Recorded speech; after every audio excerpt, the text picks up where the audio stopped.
আশা করছি আজকের এপিসোড আপনাদের অনেক ভালো লাগবে। বেশি কথা না বলে সবার আগে চলে যাব আজকের প্রথম ঘটনা। শুনছেন ভূতের ঘটনা। দেখুন, আমি চেষ্টা করি বাংলাদেশের সেই সমস্ত ঘটনাগুলোকে কালেকশন করার যেগুলো মোটামুটি মনে এবং শরীরে শিহরণ সৃষ্টি করবে। আজকে ঠিক তারই ধারাবাহিকতায় সিরাজগঞ্জের শাহজাদপুর থেকে একটা ঘটনা নিয়ে এসেছি। মূলত শাহজাদপুরের তালগাছি বলে একটা গ্রাম আছে। ওই গ্রামে হাজি বাবু এবং নূর নবী অর্থাৎ হাজি বাবুর বড় ভাই এই ঘটনাটি আমাকে বলেছিলেন। মানে তাদের দুই ভাইয়ের সঙ্গে আমার একটা সম্পর্ক হয়েছিল। তো সেই দুই ভাই আর কি ঘটনাটি যখন আমাকে বললেন তখন আমি নিশ্চিত হলাম যে হ্যাঁ, ঘটনাটি আপনাদের শোনানোর মতো বা এই ঘটনাটি শেয়ার করা যেতে পারে, এবং তাদের অনুমতি নিয়েই আমি ঘটনাটি আপনাদের সামনে বলতে চলেছি। অর্থাৎ ঘটনাটি আমি হাজি বাবুর মতো করে আপনাদের সামনে বলছি। ভেবে নিন আমি হাজি বাবু। তো এই ঘটনাটি প্রায় অনেক ছোটবেলা, মোটামুটি ওই 2003-04 সালের দিকের ঘটনা। তো ওই সময় আমি বাড়িতে অত্যন্ত দুষ্টুমি করতাম। মানে এত বেশি দুষ্টু ছিলাম যে বাড়ির আশেপাশের কোনো স্কুল বা মাদ্রাসায় আমায় ভর্তি করে দিলে আমি সেখানে একদিনের জন্যও থাকতাম না। কিছু না কিছু একটা ঘটিয়ে ওই চলে আসতাম মাদ্রাসা থেকে, বা বের করে দিত হুজুর মেরে টেরে। তো এই জন্য আমার বাড়ির লোক, বিশেষ করে আমার বাবা আর বড় ভাই নূর নবী, আমাকে শাসন করার জন্য এক প্রকার অনেক দূরে একটা এতিমখানায় দিয়ে আসে। মানে মাদ্রাসা এবং এতিমখানা মতো একটা জায়গা, সেখানে দিয়ে আসে। জায়গাটি ছিল চিটাগাংয়ের কোনো একটা মাদ্রাসা। তো সেই মাদ্রাসায় আমি চলে গিয়েছি, কিন্তু ওই বলে না খাসলত যায় না মূলে, তোরকম আমি তো একটা বাদর মার্কা ছেলে, সেই খাসলত কি আর মূলে কখনো যাবে বলুন? তা সেই ওই জায়গায় গিয়েও সেই শয়তানি কিন্তু আমার কাটেনি। হ্যাঁ, বাড়ি থেকে একটুখানি দূরে গিয়েছি ঠিক আছে, কিন্তু শয়তানি কি আর কাটে? ও তো আমার রক্তে মিশে আছে। তো সেই রকমই ওখানে গিয়েও আমার ওই ফাজলামি বাদরামি চলতেই থাকতো। ওরকম ভাবে ওখানে গিয়ে প্রথম কিছুদিন একটু ভালোভাবে চললেও আমার ওরকম শয়তান বন্ধু অনেকগুলো হয়ে গিয়েছিল। আর সেই বন্ধুদের সঙ্গে আমি ওরকম শয়তানি করে করে বেড়াতাম। এভাবেই বেশ কিছুদিন চলে গেল। আমার বন্ধু টন্ধু সব মিলিয়ে 4-5 জন হয়ে গেছে। আমরা কোনোদিন ওই খেজুরের রস খেতে চলে যাই, মানে হুজুরকে ফাঁকি দিয়ে। আবার কোনোদিন হয়তো মাঠের কোনো পেয়ারা খেতে চলে যাই, বা অন্যান্য অনেক কিছু আছে ওদিকে, সেই সব খেতে চলে যাই। মাঝে মাঝে ডাব পেড়ে খেতুম, এরকম অনেক কিছু করে বেড়াতাম। এইভাবে বেশ কিছুদিন গেছে। একটা ব্যাপার বলে দিই, আমি যে মাদ্রাসায় পড়তাম ওই মাদ্রাসায় মারুফ বলে একটা ছেলে পড়তো। মানে এটা ওর ছদ্মনাম আমি দিচ্ছি, ওর অরিজিনাল নামটা বলা যাবে না। তো মারুফ বলে যে ছেলেটি পড়তো, সে কিন্তু কারোর সঙ্গে তেমন কোনো কথাবার্তা বলতো না। সে যেখানে থাকতো, মানে যে সিটটাতে যে বেডটাতে থাকতো সেখানেই বসে থাকতো, সেখানেই পড়তো, সেখানেই ঘুমিয়ে পড়তো। হুজুর পড়াতে গেলে সবার সঙ্গে কথা বলতো, সবাই মানে হুজুরের সঙ্গে সবাই কথা বলতো, হুজুরও সবার সঙ্গে কথা বলতো। কিন্তু ওই ছেলেটার কিছু বলতে লাগতো না। মানে সে পড়া আগে থেকেই যেন কিভাবে সব করে রাখতো। হুজুর তাকে পড়া ধরলে গড়গড় করে পড়া বলে দিত, বা কোনোদিন বকা বা কোনো তাড়া এরম কিছু ঘটতো না। মানে খুব বাধ্য ছেলে টাইপের। খোঁজ খবর নিয়ে দেখলাম যে মারুফের বাবা মা কেউ নেই, বা কোনো হুজুর তার খোঁজও দিতে পারিনি, বা কোনো ছাত্র টাত্ররাও ওই মারুফের সঙ্গে তেমন একটা মেশে টেসে না। মানে মারুফ প্রায় সবসময় একাই থাকতো, কেন বন্ধু টন্ধু কেউ ছিল না। তো আমরা তো শয়তান, আমাদের ইচ্ছে হয়েছে যে মারুফকে একটু খেসবো, নাড়বো, যে আসলে এই মারুফের ব্যাপারটা কি। তো প্রথম এই মারুফ যেখানে খেতে যেত, অর্থাৎ এটাকে স্থানীয়ভাবে লজিং বাড়ি বলে, অন্যান্য অনেক জায়গায় অনেক স্থানীয় নাম থাকতে পারে আঞ্চলিক, তো ওই জায়গায় আর কি লজিং বলে। লজিং ওরা যার বাড়ি খেতে যায় আর কি। এরকম আমরাও কোথাও না কোথাও লজিং বাড়ি খেতাম টিতাম। মাদ্রাসার ছাত্ররা ওই কারো না কারোর বাড়ি গিয়ে খেয়ে টেয়ে বেড়ায়, এরকম ব্যাপার। তো ওই মারুফ যেখানে খেতে যেত, আমরা একদিন চুপি চুপি ওর পেছন পেছন ওই লজিং বাড়িতে গেলাম। বিশ্বাস করুন, সেই দিন যে আমরা অনেকটা বিস্মিত হয়েছিলাম। এই মারুফ ওই লজিং বাড়ি যায় তো বটে, কিন্তু কখনো খাবার খায় না। মানে সেই লজিং বাড়ির আশেপাশ থেকে ঘুরে আবার ঠিক সময় মতো চলে আসে। মানে সবাই খেতে যায়, খেতে আসে, মানে খেয়ে ফিরে আসে, ঠিক মারুপ ওই সময়টা এদিক ওদিক কাটিয়ে মানে লজিং বাড়ির দিকে যায়, ওদিকে ঘুরে চলে আসে, কিন্তু কখনোই ওই বাড়ির ভিতর ঢোকে না। এইভাবে দু একদিন দেখার পরে আমরা বড় অবাক হই। এই মারুপ কখনো কোনোদিন খাবারও খায় না। এভাবে অনেক দিন চলে গেল। আমাদের মনের প্রশ্ন আরো বাড়তে লাগলো। একদিন হুজুরকে গিয়ে বললাম যে, হুজুর, এই মারুফের ব্যাপারটা কি? তো হুজুর এই মারুফের বিষয়ে না তেমন কোনো কথাও বলতে চাইতো না। বলে কি, সে তার মতো আছে, তোরা তোদের মতো পড়, তোদের ওর নিয়ে কি সমস্যা, ও তো তোদের সাথে কোনো ঝামেলা করতেছে না। না তো ব্যাস, আরো বেশি কৌতূহল জাগতে লাগলো, এই মারুফের বিষয়ে আরো বেশি ইচ্ছে জাগলো ওদের সাথে শয়তানি করব।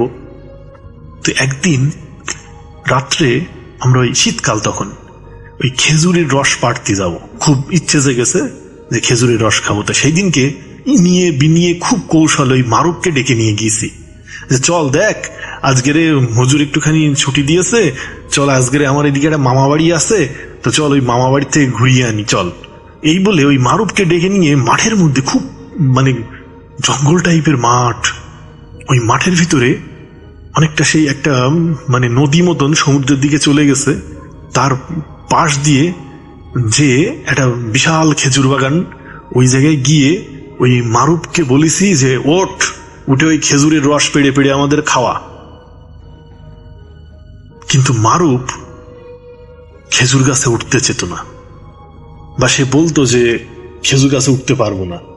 মারুফ তো তেমন কথা বলতো না, কিন্তু সেই দিন সে আমাদের উপরে দারুণ বিরক্ত এবং রাগান্বিত হয়েছিল, যেন তার চোখ দিয়ে মানে আগুন বেরিয়ে যাবে আমাদের উপরে, এমন রাগ যেন সে চোখ দিয়েই খেয়ে ফেলবে, এরকম একটা রাগ। সে বলছে, তোমাদের আমার এখানে নিয়ে আসা ঠিক হয়নি। এই কথাটার মানে আমি তখন বুঝতে পারিনি।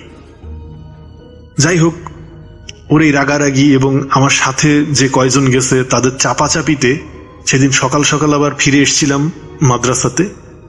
এবার মাদ্রাসাতে আর কয়েকদিন পর আরেকটা শয়তানি করার পরে আমি হুজুরের কাছে খুব মার খেয়েছি, এবং এই মারটা খেয়েছি আমি অনেকটা মারুফের কারণে। তাই মারুফের উপরে আমার আরো রাগ বেড়ে গিয়েছিল যে মারুফকে কিছু একটা ক্ষতি করতেই হবে।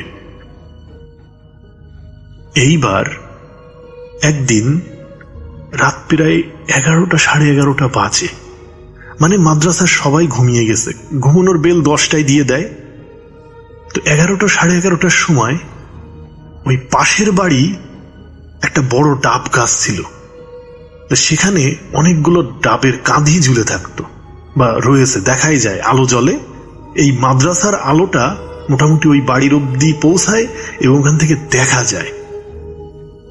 অনেকদিন ধরেই লোভ যে ওই বাড়ির ওই পেছন সাইডে গাছ, ওখান থেকে ডাব পেড়ে খাবো। তা আজকের এই মারুফকে শিক্ষা দেওয়ার একটা ভালো সুযোগ হয়েছে। আজকে যেভাবেই হোক এই মারুফকে ওই ডাব আমি পাড়াবই, আর না পারলে কালকের যে কোনো ভাবে ওরা চোর বলে ওর বিপদে ফেলবো। আর মাদ্রাসায় চুরির শাস্তি খুব মার। তো এইবার এই মারুফকে ঘুম থেকে ডেকে তুললাম, আমি সহ আমার আরো যে 3-4-5টা সাগরেট হয়েছে না, মানে যাদের সঙ্গে বেড়াই, সেও আমাদের মতো শয়তান। তো মোটামুটি ওই সবাই ডেকেছি। ডেকে ওঠানোর পরে মারুফ বলছে, কি হয়েছে ভাই, এত রাত্রে কেন ডেকেছো? তো এবার আমরা বললাম যে আমার ওই ডাব খেতে ইচ্ছে করছে, তুই ডাব পেড়ে দে।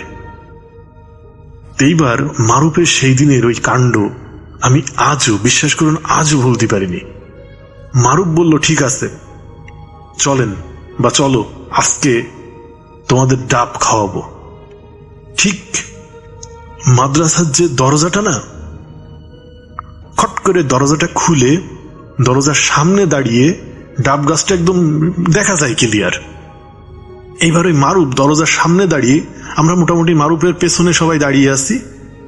মারুফ এরকম হাতটা লম্বা করে দিল, তার হাতটা একদম রবারের মতো, মানে যেন একটা ইলাস্টিক বা টেনে লম্বা করলে যেরকম হয় না, সাত করে এরকম হাত লম্বা হয়ে, ঠিক ওই সিনেমার দৃশ্যের মতো হাতটা লম্বা হয়ে ওই নারকেল গাছে, অর্থাৎ সেই ডাবের কাঁধির গাছে চলে গেল। এবং বিশ্বাস করুন, ওই গাছে যতগুলো কাঁধি ছিল ও এক হাতে সব টেনে ছিঁড়ে, কাঁধি সহ, এক একটা কাঁধিতে 10টা, 12টা, 15টা করে ডাব রয়েছে, সব ঝুলতেছে, সব কটা একসাথে নিয়ে ও এক টানে ডাব নিয়ে মাদ্রাসার ওই দরজার সামনে নিয়ে আসলো। এই কাণ্ড দেখে বিশ্বাস করুন, আপনি একবার ভাবুন যদি আপনি ওই জায়গায় থাকতেন আপনার অনুভূতিটা কেমন হতো। ঠিক আপনার অনুভূতি যেমন হতো আমার তার চেয়েও বেশি ভয় লাগছে, কারণ এইরকম দৃশ্য আমি আর আগে কখনো দেখিনি। আমার সাথের গুলো তো অলরেডি সব ফিট, মানে এই দৃশ্য দেখার সাথে সাথেই আমার যে শয়তান বন্ধুগুলো হয়েছিল না, অলরেডি সব ফিট, কিন্তু আমিও নিজেকে খুব শক্ত করে এই কাণ্ড দেখার মতো শক্তি দিয়ে রেখেছিলাম। কিন্তু ডাবগুলো যখন সামনে এলো আর নিজের ভারসাম্য রাখতে পারলাম না, ধপ করে পড়ে গেলাম। সেন্স হারাইনি বটে, কিন্তু কিছু বলার মতো ক্ষমতাও আমার নেই।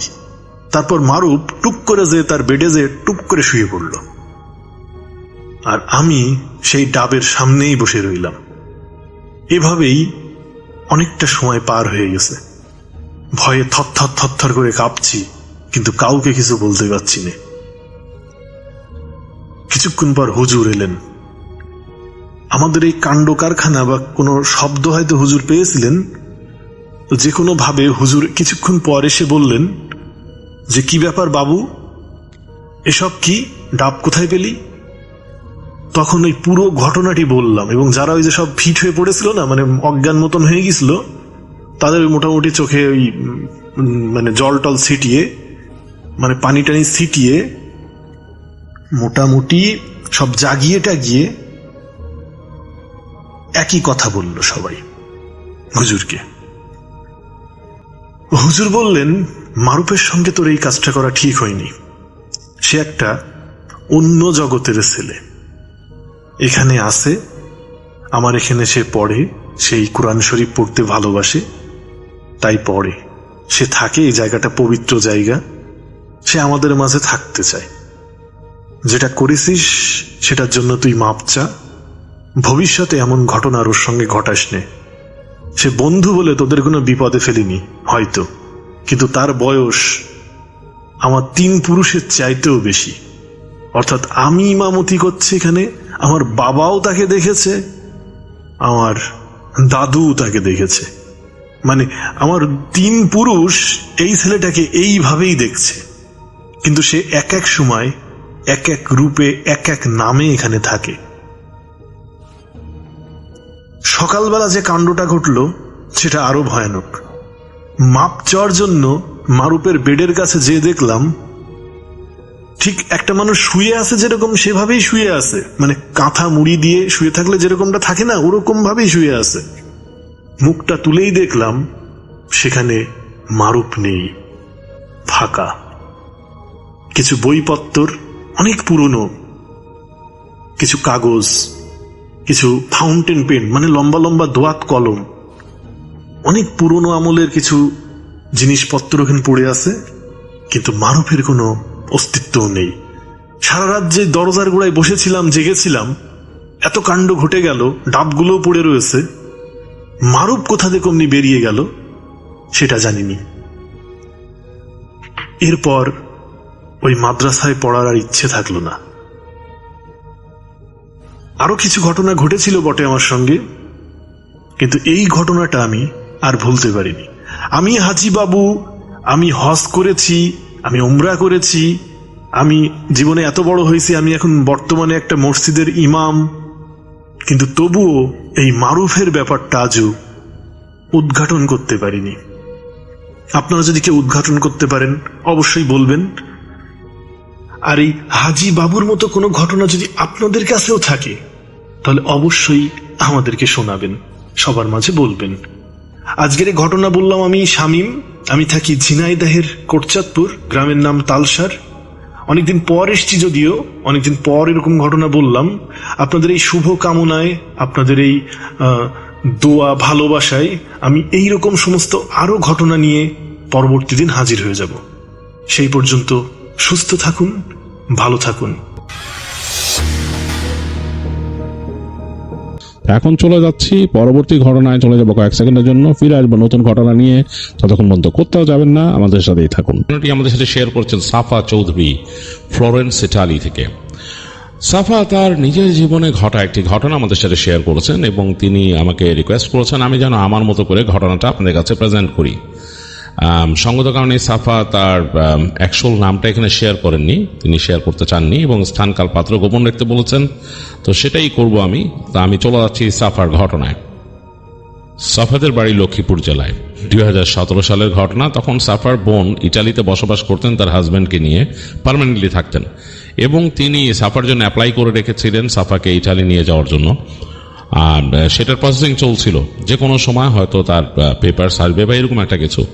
কিন্তু এটা বেশ একটু সময় নিয়ে নিচ্ছিল। সাফা দেখা যাচ্ছে যে তার এইচএসসি শেষ করে বেশ অনেকদিন গ্যাপ দিয়ে ফেলছে, সে ইটালি যাবে এই আশায় সে বসেছিল এবং দেখা যাচ্ছে তার কাগজ লেট হচ্ছে দেখে সেও একটু অমনোযোগী হয়ে গেছে, পড়াশোনার দিকে কোনো মনোযোগ নাই, একটা গ্যাপ তৈরি হয়ে গেছে। তো সে দেখা যেত ঘোরাফেরা করতো বেশ, তারা মোটামুটি অবস্থা সম্পন্ন পরিবারের জন্য ঘোরাফেরা করতো, বাইরে থাকতো বেশি সময় সন্ধ্যার পরে, বাসায় ফিরতো লেট করে, তার বাবা রাগারাগি করতো, খুব রাগারাগি করতো, এগুলো নিয়ে বাসার মধ্যে বেশ সমস্যা হতো। আর সাফার দুলাভাই তার বাবাকে বলতো যে আচ্ছা দেখেন আর ওর একটু ধরেন, কাগজপত্র হয়ে যাবে, খুব শীঘ্রই ওর কাগজ আসবে, এরকম ভিসা চলে আসবে।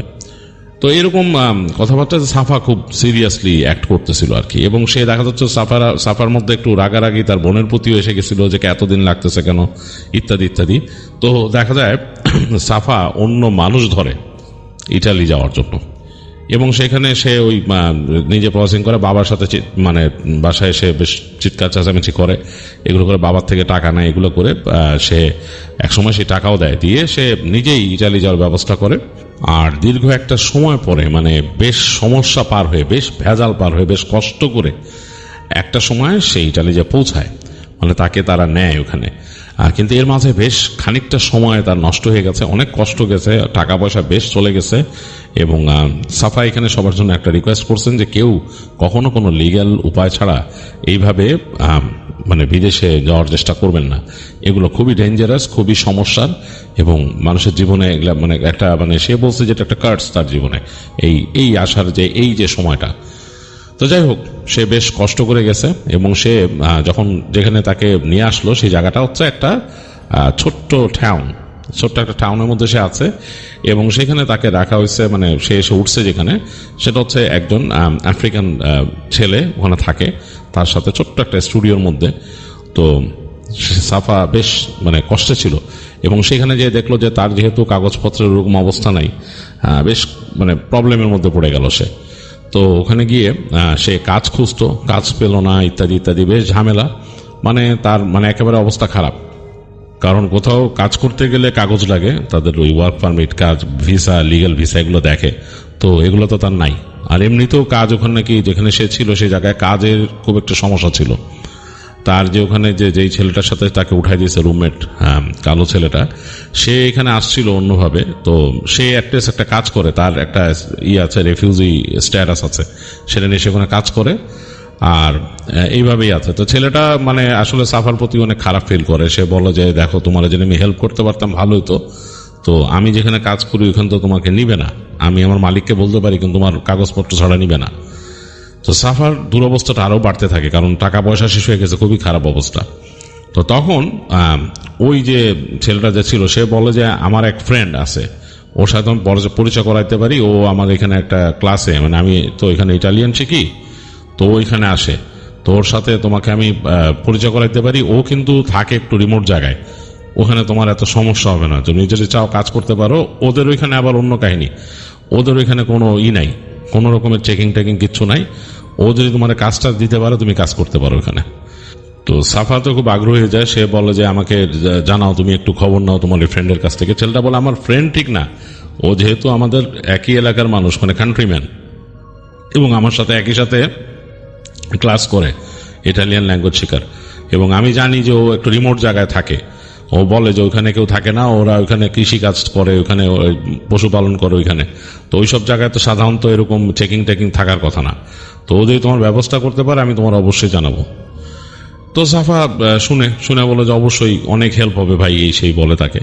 তো ওই ছেলেটা ওই দিন তো আর ওর সাথেই হয় না, তো ছেলেটা সপ্তাহে 2 দিন ক্লাস করতে যায় এরকম। তা একদিন এরকম গেল, তা 2 দিন পরে তো এসে সাফাকে বলতেছে যে তোমার জন্য গুড নিউজ, আমার ওই ফ্রেন্ড বলছে তোমার এসে সামনে আর মানে একদিন পরে আসবে, তো আমার সাথে আসবে আমার বাসায়, আসলে তোমার তো পরিচয় করাই দিবে, আর ও বলছে যে তোমার ওইখানে কাজটা দিতে পারবে, অসুবিধা নেই।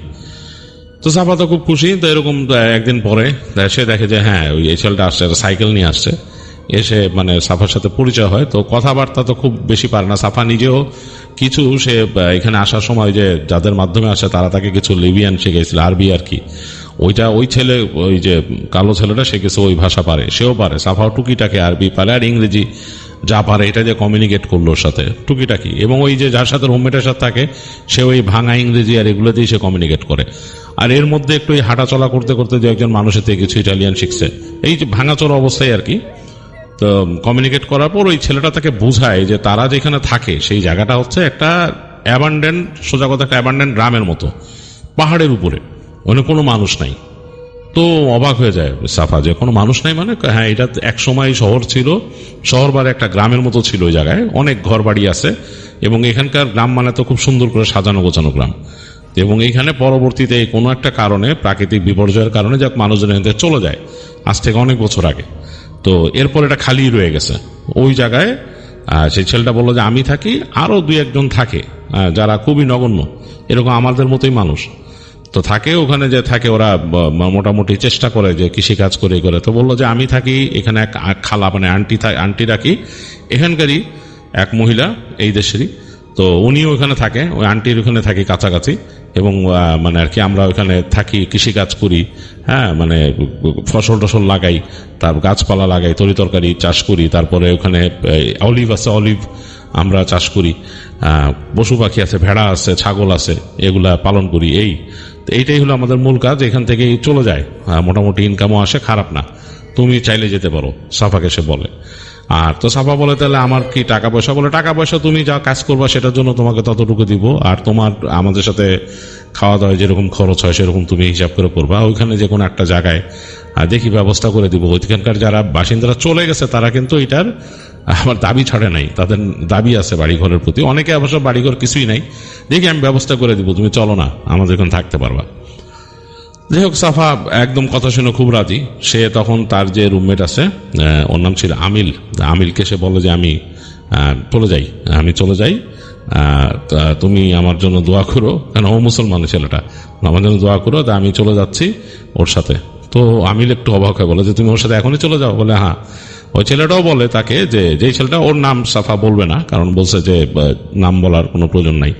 যাই হোক, বলতেছে যে ওর সাথে চলে যায়, কারণ ও সাইকেল নিয়ে আসছে। ওই ছেলেটাও বলছে যে সাইকেল ছাড়া ওখানে আমি আর যেতে পারবো না, মানে যাওয়া আসার অবস্থা এরকম, ওখানে গাড়ি যাওয়ার মতো অবস্থা নেই পাহাড়ের উপরে। তো সাফা দ্রুত তার ব্যাগটা গোছায় নিয়ে তার টুকিটাকে দিয়ে যায়, আমিলকে অনেক ধন্যবাদ দেয়। আমিল তাকে বলে যে সাফা তাকে অফার করে যে তার এই যে সে লাস্ট কিছুদিন থাকছে, খাইছে তার ভাঙা মাছ। ছেলেটা বলে লাগবে না, আমিল তাকে বলে গো ব্রাদার যাও। তো সাফা বের হয়ে যায় ওই ছেলেটার সাথে সাইকেলে চড়ে রওনা দেয়। তো তারা যখন রওনা দিচ্ছে তখন বেলা গড়াই গেছে, মানে একবারে সূর্য একটু পড়ে গেছে এই পাশে, বেশ ছায়া ছায়া একটা ভাব, বাতাস বেশ। তো বাসার সামনে বেরিল, দেখে যে ছেলেটা সাইকেলে বসা। তো সাফা যে দেখে যে বসার জন্য যে জায়গা তার পেছনে, সেটা খুবই একটা ছোট্ট একটা ক্যারিয়ার, মানে ওইটার মধ্যে ছেলেটা সাধারণত অনেক সময় ব্যাগ ট্যাগ রাখে আর কি। ছেলেটার একটা ব্যাগ ছিল, সেটাকে সে ঝুলাই নিছে সামনের যে সাইকেলের রেলিং এর সাথে। আর সাফা বসলো এখানে, কষ্ট করেই বসলো, এবং তার পিঠেও একটা ব্যাগ, একটাই ব্যাগ। তো রওনা দিল তারা, রাস্তায় উঠে গেল সাইকেল। সাফার কাছে মনটা বেশ খারাপ হয়ে গেল, কারণ সেই আমিলের সাথে লাস্টের বেশ কয়েকদিন থাকা স্মৃতি, এইখানে মোটামুটি তারই ওই ছেলেটাকে আপন মনে হতো, ভাইয়ের মতো। তো একটু মায়াই লাগলো আর কি। তা আমিল তাকে এরকম হাত নাড়তেছে দূর থেকে, সে হাত নাড়লো। তো সাইকেল নিয়ে তারা উঠে গেছে, সাইকেল চলতেছে, বেশ স্মুথ সাইকেল, তবে একটু কষ্ট হচ্ছে সাফার কাছে। সে বসছে ছোট্ট একটা ক্যারিয়ারের মধ্যে, ব্যাগটা পিছনে। ছেলেটা বলছে যে কমফোর্টেবলি বসো, দরকার থাম মনে রাস্তায়। তো দুইজন যাচ্ছে, তো কথাবার্তা কিন্তু দুইজন খুব কমই বুঝে, কারণ ওই যে ভাষাগত সমস্যা, মানে যতটুকু পারে সাফা অনেক গোছায় একটু বলে, ইংরেজিতে বললে আরেকটু সুবিধা হইতো, কিন্তু ওই ছেলেটা আবার ওরকম ইংরেজি বুঝে না, তো একটা সমস্যা। তো এইভাবে টুকিটাকি কথা বলতে বলতে দেখলো যে এক সময় যে এমনটা রাস্তায় পৌঁছাইলো, পাহাড়ি রাস্তা, মানে এরকম চিকন রাস্তা চলে গেছে, পাশে পাহাড়। সাফা এরকম কিছু জায়গা দিয়ে আসছে এখানে, তো সে এটা দেখছে, কিন্তু এইখানকার জায়গাটা পুরো নির্জন, এটাই একটা ব্যাপার, পুরোপুরি নির্জন। মানে সাফাইয়ের আগে যে রাস্তাতে আসছিল পাহাড়ি রাস্তা হলো, গাড়ি ঘোড়া চলে, কিন্তু এখানে দেখতেছে কিছুই চলতেছে না এক সময়। তারা এমন একটা জায়গায় পৌঁছাইছে তখন সূর্য কিন্তু পুরো ডুবে যাচ্ছে, সূর্যের আলোর জাস্ট মনে হচ্ছে পাহাড়ের ওই পাশে এরকম, এবং লালচে আভাটা এসে পড়ছে, রাস্তা পুরো নীরব, কোনো মানুষজন নাই এরকম। তো ছেলেটা চলতে চলতে এক জায়গায় বললো যে আসো আমরা নেমে একটু হাঁটি, হেঁটে হেঁটে যাই, মানে এই জায়গাটা না বেশ ভাঙাচোরা। হেঁটে যাচ্ছে, দেখতেছে যে দুই এক জায়গা দিয়ে পাশ থেকে গাছ বের হয়েছে পাহাড়ে, একদম এরকম ডালপালা বাঁকা চোরা গাছ, মানে অন্যরকম। তো ওই পাশ দিয়ে যাচ্ছে, অন্ধকার হয়ে যাচ্ছে। তো সাফা বলতেছে এখানে মানুষ থাকে না? ছেলেটা বলতেছে না। মানুষ বলতে তোমার বলছি যে এখানে 3-4 জন মানুষ, মানে এছাড়া মানুষ নাই। আমি, আমার আন্টি, এছাড়াও মনে হয় 2 জন আছে, এরাও চলে যাবে, আবার চলেও যায়, থাকে না এখানে। তো সাফা বলতেছে যে এটার ঘটনা কি? বলে যে এই যে আমরা যেখানে থাকি, মানে ছেলেটা যেভাবে বলতেছে সাফা যতটুকু বুঝতেছে আর কি, এর সারমর্ম যা দাঁড়ায় সেটা আমি বলে দিচ্ছি। বলতেছে যে এইটা একটা শহর ছিল, একসময় মানুষজন ছিল, এখন নাই, পুরো জায়গাটা অ্যাবান্ডন। তো সাফা বলতেছে যে তুমি কেন এখানে আসছো? বলে আমি আসছি বিকজ আমি এখানে সেরকম তোমার মতো কাজকর্ম পাই নাই, কি করব? তখন এখানে আসি, খুঁজতে খুঁজতে এখানে যাই, ঘুরতে ঘুরতে এখানে চলে আসি। আর আমরা তো খুব মোটামুটি অ্যাক্টিভ আমাদের অঞ্চলের মানুষ, তো খুঁজতে খুঁজতে এই আন্টির সাথে পরিচয়, আন্টি তখন এখানেই করে। তো যাই হোক, এরকম করতে করতে এমন একটা পর্যায়ে আসে, আবার সাইকেলে চড়ে তারা কিছুক্ষণ, রাস্তা দিয়ে চলতে চলতে একসময় দেখে যে আর সাইকেল চড়ার উপযোগী রাস্তা না, সব মানে এরকম চিকন চিকন রাস্তা, হেঁটে যাওয়ার মতো রাস্তার মধ্যে ওই যে ভাঙা জিনিসপত্র, পাথর পড়ে রয়েছে। তো সাফার কাছে একটু ভয় লাগে যে এটা কোথায় যাচ্ছি। তো একটা মোড়ে এসে দেখে যে পাহাড়ের মধ্যে এরকম সারি সারি ঘর, কিন্তু তখন একেবারে সূর্যের আলো তো কমে গেছে, অস্তায়মান সূর্যের আলোতে মনে হচ্ছে পুরো অন্ধকার একটা জায়গা, মানে সূর্যটা পেছনে পড়ছে এই পাশ থেকে, কেমন যেন একটা ভয়ঙ্কর সৌন্দর্য মনে হচ্ছে, মানে সুন্দর তো লাগতেছে আবার ভয়ও লাগতেছে থেকে। তো ওই ছেলেটা দেখায় যে ওই জায়গা আমাদের যেতে হবে, চলো। তো সাফা বেশ ভয়ই পায় দেখে জায়গাটাকে, বলে হ্যাঁ একসময় মানুষ থাকতো? বলে হ্যাঁ থাকতো, এখন কেউ থাকে না, ওই যে আমরা 3-4 জন এরকম, বাকি 2 জনকে আমি চিনি না। ছেলেটা বলছে আমার সাথে খুব একটা পরিচয় নাই, আমরা 2 জন 2 জনকে চিনি, খালা আর আমি, এবং আমাদের কেউ এখানে করার নাই, আমরা নিজেদের মতোই করি, ফার্মিং করি, নিজেদের মতোই করি, এগুলো বুঝাইতেছে। তো সাফাও শুনতেছে, শুনে শুনে যাচ্ছে। তো দেখলো যে এক সময় ওরা পৌঁছানোর আগে ওইখানে এমন একটা জায়গা উঠছে, এখন এই জায়গাটা একটা এলিভেটেড উপর দিকে যাচ্ছে, এখন কিন্তু অন্ধকার হওয়া শুরু করছে, মানে সূর্যের আলোটা পড়ে যাচ্ছে, আকাশের একটা সাইডে কমলা একটা আভা এরকম, আর সিঁড়িগুলো ওখানে পাহাড়ি মানে পাথর দিয়ে বানানো, বোঝা যাচ্ছে যে ওই গ্রাম বা যেখানে ওঠার জন্য যে জায়গাটা ছিল সেটা পাথরের। তো ওখান থেকে উঠতেছে, মানে পাড়া দিচ্ছে যে ঠক ঠক শব্দ হইতেছে, টায়ার্ড হচ্ছে তো সাফা, বেশ টায়ার্ড হয়ে যাচ্ছে। তো ছেলেটা মোটামুটি অভ্যস্ত, সে তো উঠে এখানে। তো উঠতে উঠতে বাঁক নিয়ে একটা জায়গায় চলে আসলো, সেটা একটা ছোট গলি। গলিটা কেমন ভুতুড়ে, ডান দিকের বাসাগুলা মুখ বদনান করে আছে, দরজা নাই, বাসা দরজা নাই। এখান থেকে ছাদ দেখা যাচ্ছে, আকাশে যে চাঁদ উঠছে, ওই ছাদের ভেতরে ছাদের অংশ নাই এটা। তো সাফা বুঝতে পারলো এইটা হচ্ছে পশ্চিমে, সে শুনছে ঘোস্ট টাউনের কথা, এটা কোনো ঘোস্ট টাউন, মানে অ্যাবান্ডন করে এই শহর চলে গেছে, সে বুঝতে পারছে পুরো। তো তার কাছে একটু বুক কেঁপে উঠলো যে এরকম একটা অ্যাবান্ডন জায়গা, এত মানুষ থাকতে নাই। যাই হোক, হাঁটতে হাঁটতে ছেলেটা তাকে নিয়ে গেল একটা জায়গায়, দিয়ে দেখলো যে হ্যাঁ একটা ছোট্ট এক জায়গায় লাইট জ্বলতেছে, ওই জায়গায় উঠে গেল। ওখানে যে দেখলো যে একটা এরকম বয়স্ক মহিলা বাসার থেকে বেরোচ্ছে, বেরোতে ওই ছেলেটা তাকে বললো, মহিলাকে গ্রিট করলো। তো মহিলা বললো যে আমি যে নিয়ে আসছি আমার বন্ধুকে, ও আসছে ওদের দেশ থেকে। বললো দেশের নাম জিজ্ঞেস করলো, বললো যে ওইখানে এসে কাজ টাজ পায় না, আমাদের সাথে রাখতে চাইতেছি, আপাতত রাখি, আমার রুমেই রাখি, পরবর্তীতে ওকে দেখি এখানে একটা ব্যবস্থা করে দিব না রুম টুমের। তো মহিলা বললো যে হ্যাঁ। তো সাফা ওখানে যেয়ে দেখলো যে হ্যাঁ তাদের এই জায়গার মধ্যে টুকিটাকি ব্যবস্থা আছে, তাদের খাবার টেবিল আছে, রান্না করার জন্য গ্যাসেরই রাখা, সিলিন্ডার রাখা, মানে সব আছে মোটামুটি, তারা ব্যবস্থা করে নিছে এখানে।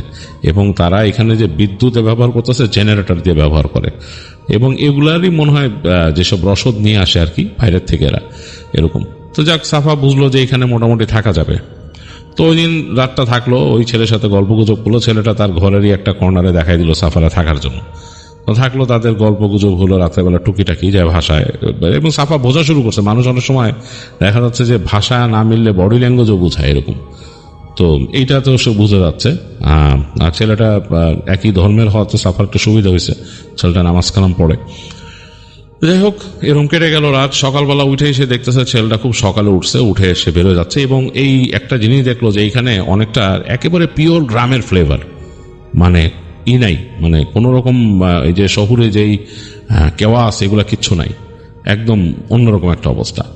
আর সাফার সাথে একটা মোবাইল ছিল ওখানকার, সে একটা সিম নিয়েছিল, দেখলো যে এখানে নেটওয়ার্কের দাগও একদম সীমিত, খুবই একদম লো লেভেলে চলে আসছে। আর ওই সময়টাতে আসলে তো মোবাইল টেকনোলজিও এত আপগ্রেডেড ছিল না, তো বুঝলো যে এখানে মোবাইলের নেটওয়ার্কও ঠিক মতো থাকে না, বুঝতে পারছে। তো যাই হোক, ওই ছেলেটা বেরোলো, বের হয়ে দেখলো সকালবেলা একদম আর্লি মর্নিং বাইরে বেরোয় দেখতেছে যে সেরকম কুয়াশা কুয়াশা একটা আবহাওয়া, বাতাসের মধ্যে একটা একেবারে গ্রামের সেই রকম ঘ্রাণ। সাফার কাছে ভালোই লাগছে, সে তার নানা বাড়ি গেলে এরকম দেখতে একদম মানে গ্রামের গহীনে গেলে এরকম পেত।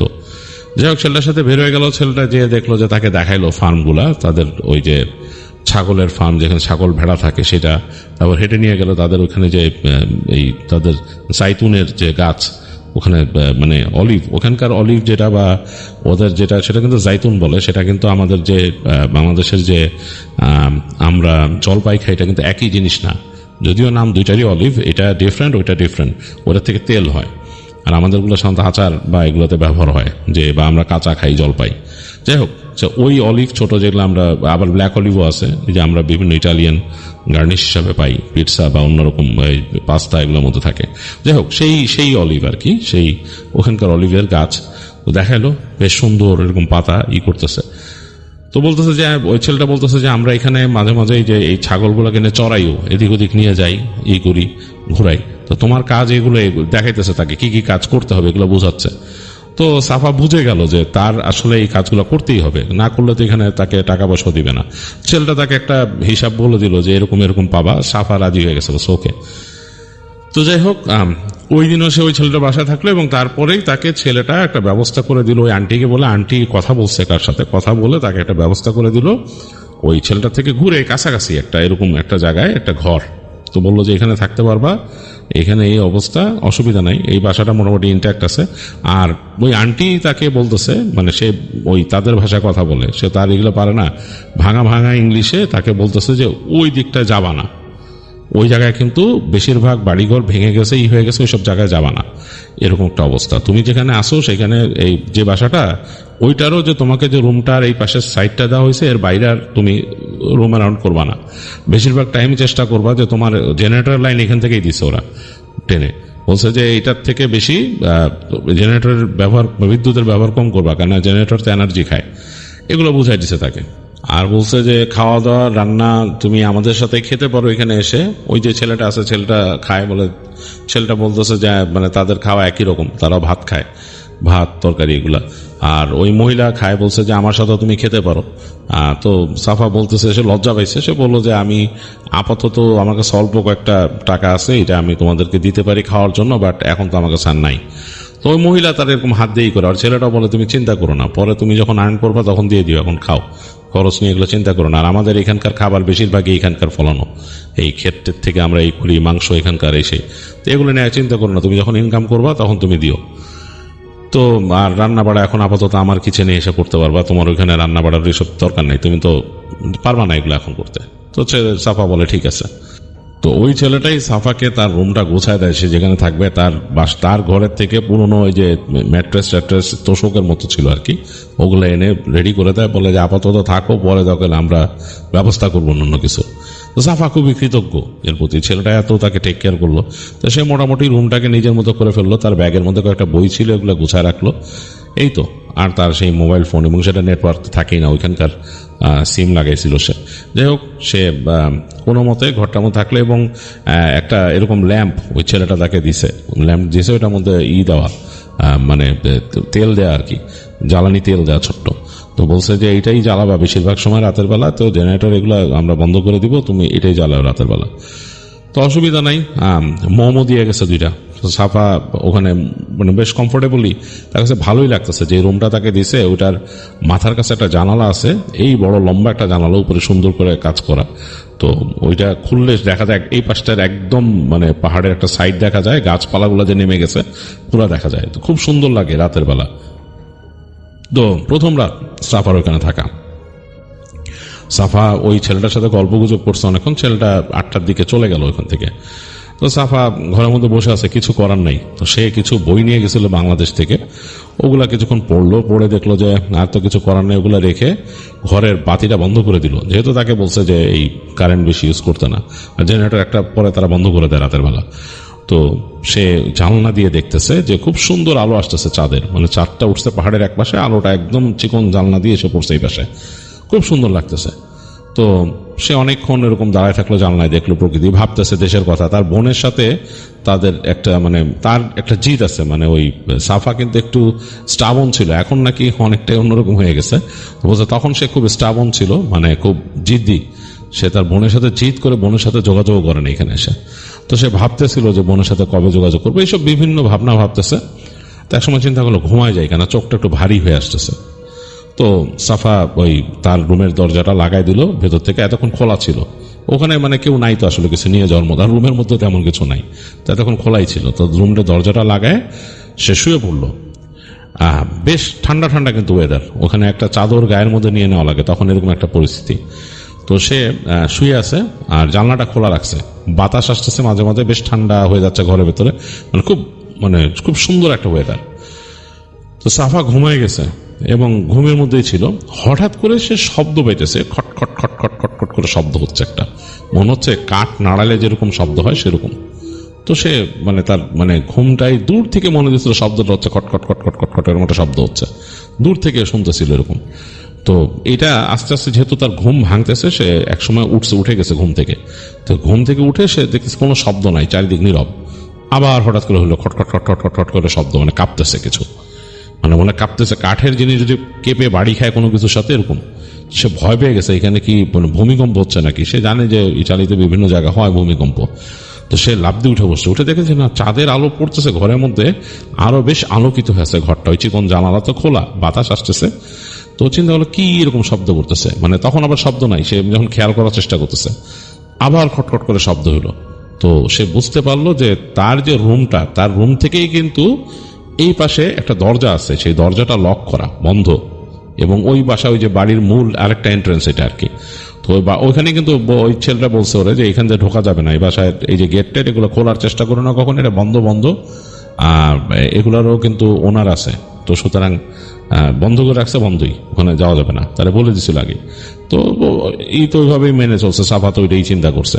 তো দেখলো যে ওই দরজার ওখান থেকে শব্দ আসছে, খটখট খটখট খটখট, মনে হচ্ছে যে দরজাটাকে কেউ এরকম করে বাড়ি দিতেছে খটখট খট করে ওই পাশ থেকে। চিন্তা করলো এত রাত্রে কে, এখানে তো কোনো মানুষ থাকার কথা না, আমি যা শুনছি এখানে মানুষই নাই। ওই যে আরো দুইজন যে আছে মানুষ থাকে, সেটা বলছে যে আরো নিচের দিকে ওই পাশে ঘুরে। তো বললো যে, এবং তাদের মধ্যে একজনকে দেখছে সাফা আসার পরে এই যে কয়দিনে, আর আরেকজনকে দেখে নাই। তো কি ব্যাপার, কে নক করে এখানে এরকম ভাবে নক বা সাউন্ড করছেন দরজায়, এবং রাতের বেলা বেশ ভয় লাগতেছে তার কাছে।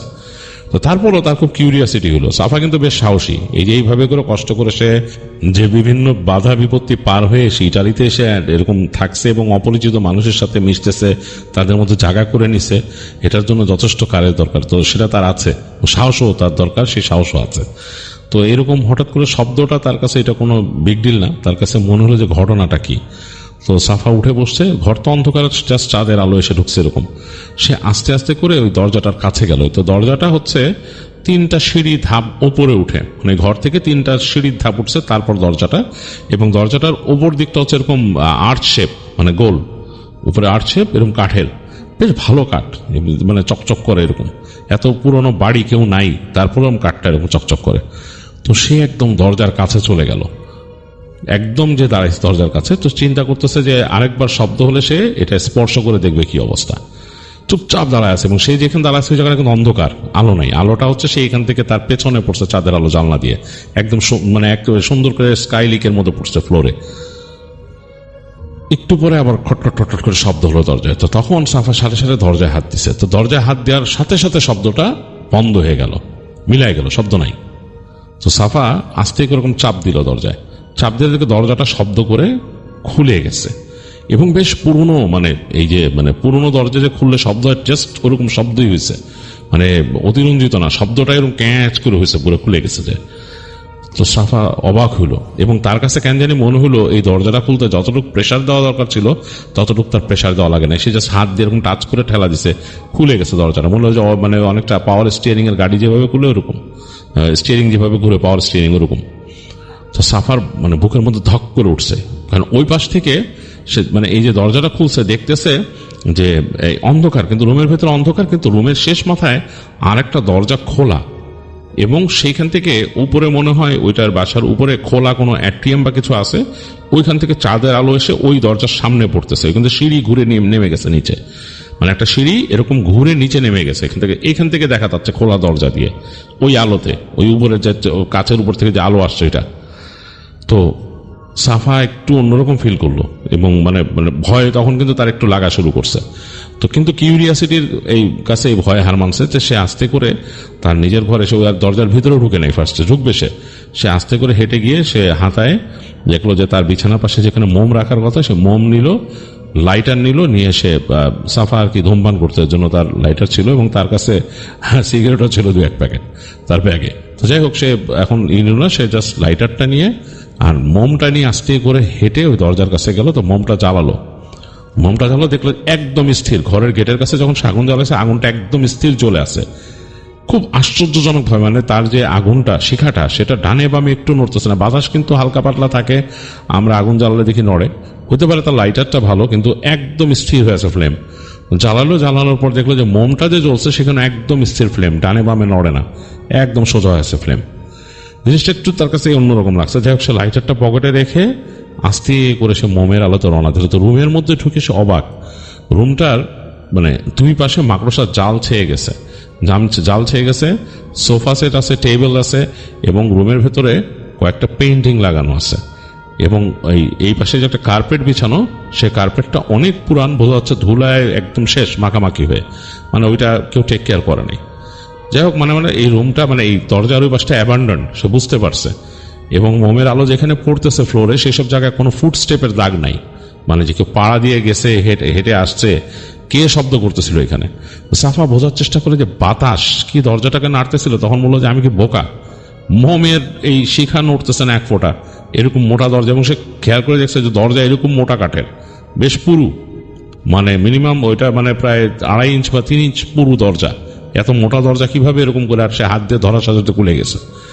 তো যাই হোক, সাফা কোনো কথা না বলে সে হাঁটা ধরলো, হেঁটে হেঁটে যাচ্ছে ওই মেন যেখানে আলো আসতেছে সামনে, ওই অ্যাট্রিয়াম উপর থেকে, ওই জায়গায় এসে দাঁড়ালো। তো বুকটা কেমন যেন ধুক ধুক ধুক ধুক করতেছে, কারণ এইখান থেকে কিন্তু সে যেখানে দাঁড়া আছে তার সোজা একটা সিঁড়ি নেমে গেছে, এরকম বাঁকায় স্পাইরাল ভাবে নেমে গেছে, আর সামনে দিয়ে ঘুরে আবার ওইটা স্পাইরাল ভাবে উপর উঠছে, আর এখানে একটা রেলিং কোমর পর্যন্ত। তো সাফা ওই রেলিং এর কাছে গেল, যে উপরে তাকায় দেখলো যে হ্যাঁ, আসলেই উপরের যে ইটা করছে ডোমের মতো করা, বাসাটার উপরে হালকা একটা ডোমের মতো করা, এই ডোমের পাশে গ্লাস আছে, এবং গ্লাসগুলো এখন অক্ষত, ভাঙে নাই, গ্লাসগুলো ভাঙে নাই, ওইটার দিয়ে আলো এসে পড়তেছে, এবং সে আলোতে দেখা যাচ্ছে।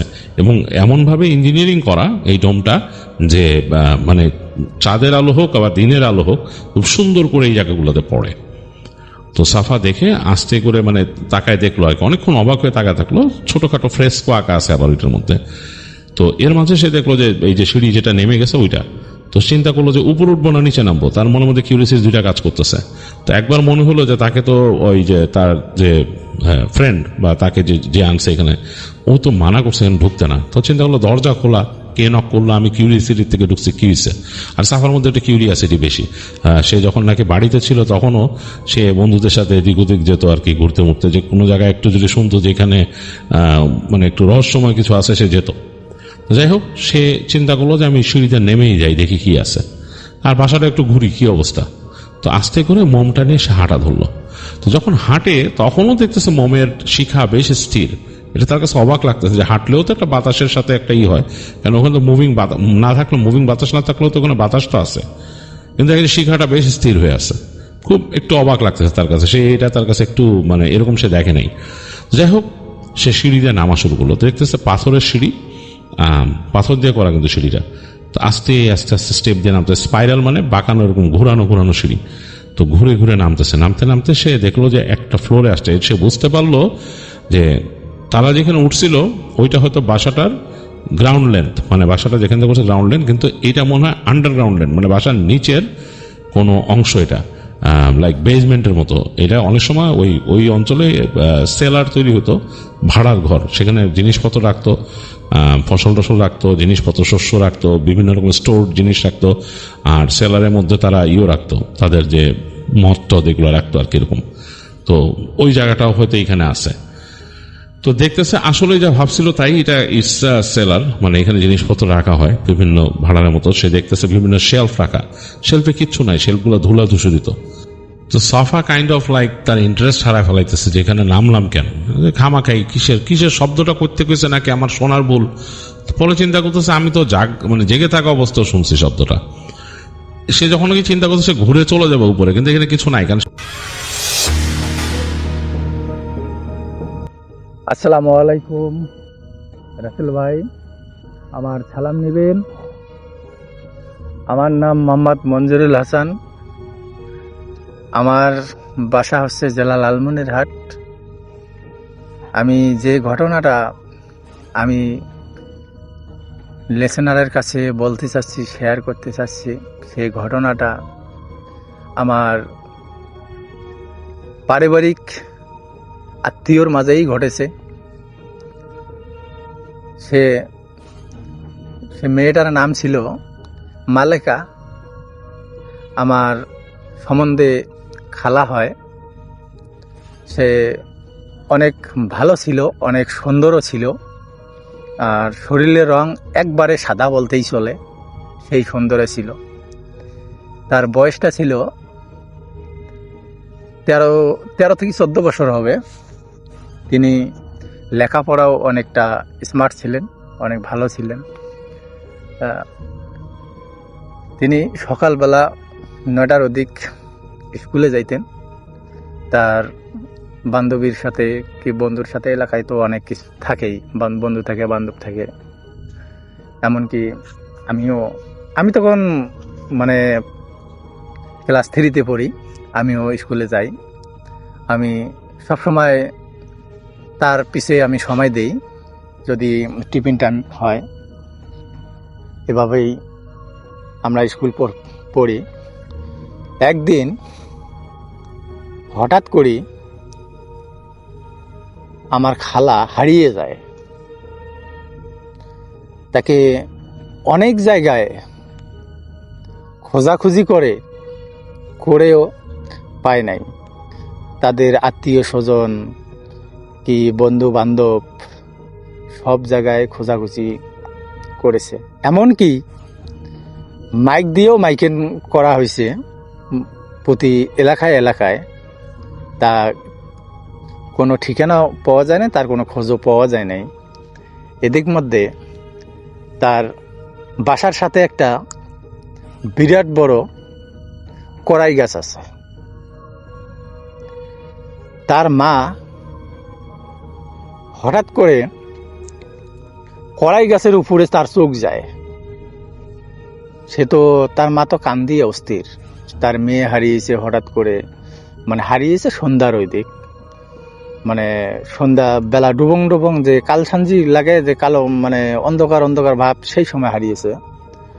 সে গাছের উপরে দেখে তার শরীরের যে কাপড় চোপড় ছিল, তার ওড়না, প্যান্ট, জামা সব কিছুই গাছের উপরে ডালের মধ্যে আটকে আছে।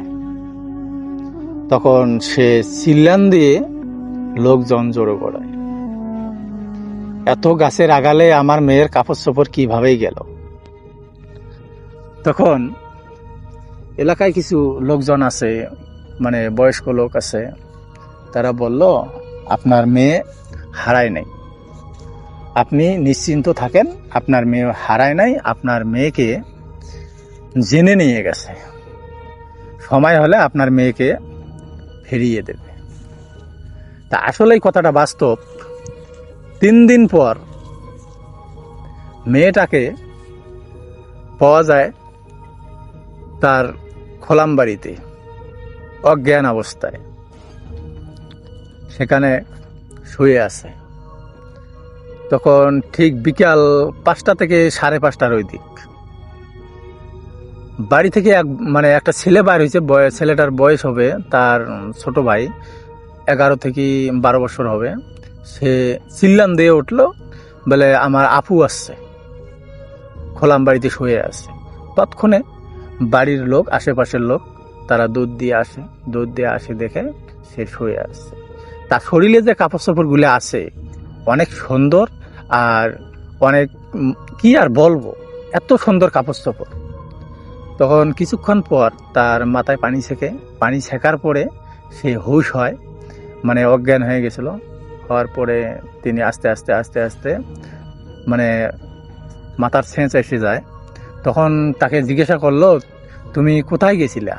তখন সে বলল, আমাকে নিয়ে যাওয়া হয়েছে, আমি যাই নাই। আমি সন্ধ্যা বাইরে গেছিলাম, মানে উঠানে গেছিলাম, উঠান থেকে আমাকে কি যেন একটা সনসন করে আসলো, আসাতে আমাকে সেখানে তুলে নিয়ে গেল। মানে জিন সে তাকে নিয়ে গেছে। নিয়ে যাওয়ার পরে তাকে সেখানে তার সাথে কোনো মানে খারাপ আচরণ করে নাই, তার পাঠশালায় নিয়ে গেছিল, তার অনেক সুন্দর তাদের এলাকা মানে সে বলার পরে অনেক কিছু সেখানে তো সে বললো, আমি সেখানে ভাত খাইতে পারিনি, সেখানে শুধু সে ফলমূলে খাইছে। খাওয়ার পরে এদিক মধ্যে তখন সে সব কিছু বলার পরে আবার কিছুদিন পরে আবার তাকে নিয়ে যায়। নিয়ে যাওয়ার পরে আবার ফিরিয়ে দিয়ে যান। এভাবে মেয়েটা দুইবার নিয়ে যায়। নেওয়ার পরে তাকে কিছুদিন পরে তাকে বিয়ের কথা এসে তাকে বিয়ে দিয়ে দেন। তখন যে জিনটা তাকে নিয়ে গেছিল তাকে খুব অত্যাচার করা শুরু করে দিলেন তার স্বামীর বাড়িতে। তার স্বামী যদি তার পাশে শুইতো, তার ঘুমের ঘরে তার স্বপনে এমনভাবে মারত, মানে শরীরে যেমন ফর্সা গাও, একদম গা লাল মানে টসটসা হয়ে গিয়েছিল, মানে একবারে মানে রক্ত জমে গিয়েছিল। এভাবে তখন তিনি তার স্বামীকে জানার পরে তার বাড়িতে কবিরাজ নিয়ে আসে। কবিরাজ নেওয়ার পরে তাকে অনেক কিছু মানে দরস নামাইতো, তুলে রশি দিয়ে নামার পরে তাকে অনেক কিছু বলার পরে সে জিনটাকে মানে ছাড়িয়ে দেয়, জিনটা চলে যায় সেখান থেকে। সে এখন মোটামুটি ভালোভাবেই সেখানে স্বামীর বাড়িতে তারা সংসার করছে। তা আমার ঘটনাটা রাসেল ভাই এ পর্যন্তই। লিসেনার, আপনাদের যদি ভালো লাগে আমার ভিডিওটা শেয়ার করে দেবেন, আপনাদের কাছে এটাই অনুরোধ। আসসালামু আলাইকুম।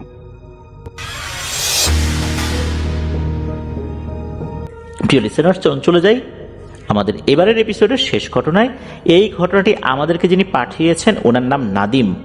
উনি ফিলিপাইনের ম্যানিলা সিটিতে রয়েছেন, অনেক বছর ধরেই সেখানে রয়েছেন। আর ওনার মধ্যে কিন্তু হরর বিষয়গুলো নিয়ে এক ধরনের অন্য রকমের নেশা কাজ করে। ফিলিপাইনে থাকা বিভিন্ন ধরনের হন্টেড প্লেসগুলো উনি ভিজিট করার চেষ্টা করেন। ফিলিপাইনে দ্বিতীয় বিশ্বযুদ্ধের সময়কালে এমন কিছু জায়গা রয়েছে যেখানে নারকীয় হত্যাযজ্ঞ চলেছিল। জাপানি বাহিনী কর্তৃক সেখানে ভয়ঙ্কর ধরনের হত্যাকাণ্ড সংঘটিত হয়েছিল। সেই জায়গাগুলো আজও ভয়ঙ্কর। সেখানে আজও গভীর রাতে তো দূরের কথা, দিনের বেলাতেও অনেক ভয়ঙ্কর ঘটনাই নাকি ঘটে। অনেক ধরনের শব্দ সেখানে শুনতে পাওয়া যায়। এই যে নাদিম ভাই, ওনার আবার এই ধরনের প্লেসগুলোতে যাবার অদম্য আগ্রহ। তবে ওনার যারা বন্ধু বান্ধব আছেন তারা কিন্তু এগুলোতে আগ্রহ দেখান না। ওনার মামাতো ভাই একজন আছে, তাকে সাথে করে নিয়ে যান উনি মাঝে মাঝে। তার নাম হচ্ছে বাঁধন। ওখানে থাকা বিভিন্ন ধরনের খ্রিস্টান কবরস্থান ঘুরেছেন। তাছাড়া উনি একটা জায়গাতে বাসা ভাড়া নিয়েছিলেন। এই বিল্ডিংটা কিন্তু অনেক আগের, জাপানি একটি ডেভেলপার কোম্পানি এই বিল্ডিংটা করেছিল। এই জায়গাটার নাম হচ্ছে বা এই বিল্ডিংটার নাম হচ্ছে বালাক্তাস রয়্যাল মেনশন, যেটা পাসাই সিটিতে অবস্থিত। এটা 55 বছরের পুরনো বিল্ডিং, 26 তলার একটা বিশাল বাসা। প্রত্যেকটা ফ্লোরে নাকি 15টার মতো করে ছোট বড় ফ্ল্যাট রয়েছে। তো উনি জানিয়েছেন যে ওই বিল্ডিংয়ে অনেকেই দুর্ঘটনায় মারা গিয়েছে, আবার দেখা গিয়েছে রুমের মধ্যে মারা গিয়েছে, 3-4 দিন পর খোঁজ পাওয়া গিয়েছে। তার আত্মীয় স্বজনরা এসে লাশ বের করেছে, লাশে পচনও ধরে গেছে। ওখানে 3টা লিফট রয়েছে, এর মধ্যে বেশ বড়সড় একটি লিফট আউট অফ সার্ভিস লেখা, অর্থাৎ সেটা নষ্ট হয়ে আছে বা বন্ধ হয়ে আছে। এটার কারণ কি? এত বড় একটা বিল্ডিং, 3টা লিফটের মধ্যে একটি লিফট এভাবেই আছে, ঠিকঠাক তো করার কথা, তাও তো করে না। ওখানে থাকা একটা সিকিউরিটির সাথে বেশ বন্ধুত্ব গড়ে তোলেন এই নাদিম ভাই। শুরুর দিকে উনি কিছু না বললেও পরে বুঝতে পারেন এখানে একটি আইনি জটিলতা রয়েছে। এই আইনি জটিলতা কেন হয়েছে? বেশ অনেক বছর আগে এই লিফটের তার ছিঁড়ে পড়ে যায়, তখন লিফটের ভেতরে থাকা 8 জনের মধ্যে স্পট ডেড হয়ে যান 6 জন। পরবর্তীতে 2 জন চিকিৎসাধীন অবস্থায় হসপিটালে মারা যান। এরপর থেকে এটা নিয়ে কিন্তু আইনি জটিলতা শুরু হয়।